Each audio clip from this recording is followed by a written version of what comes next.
É Deus quem chama o seu povo pra essa causa santa. O Espírito Santo já se move em nós, já se move em nós, ungidos do Senhor.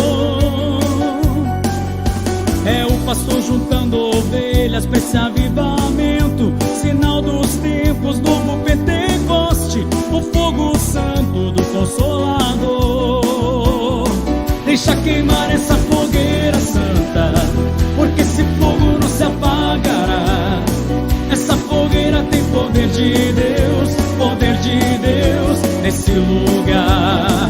Deixa queimar essa fogueira santa, porque esse fogo não se apagará.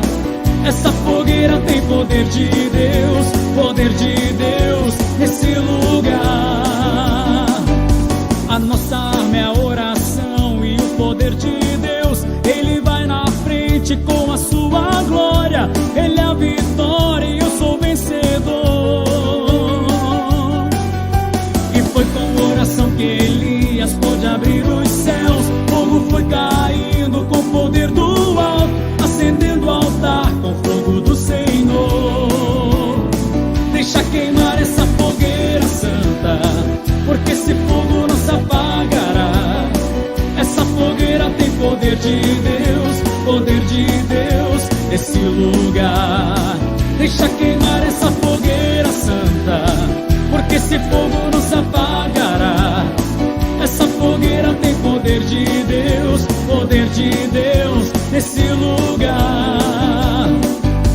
A nossa arma é a oração e o poder de Deus, Ele vai na frente com a sua glória. Ele é a vitória e eu sou vencedor. E foi com oração que Elias pôde abrir os céus. Fogo foi caindo com o poder do alto, acendendo o altar com fogo do Senhor. Deixa queimar essa fogueira santa, porque esse fogo não se apagará.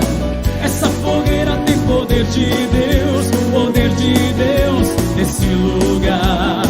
Deixa queimar essa fogueira santa, porque esse fogo não se apagará. Essa fogueira tem poder de Deus nesse lugar. Deixa queimar essa fogueira santa, porque esse fogo não se apagará. Essa fogueira tem poder de Deus nesse lugar. Deixa queimar essa fogueira santa, porque esse fogo não se apagará. Essa fogueira tem poder de Deus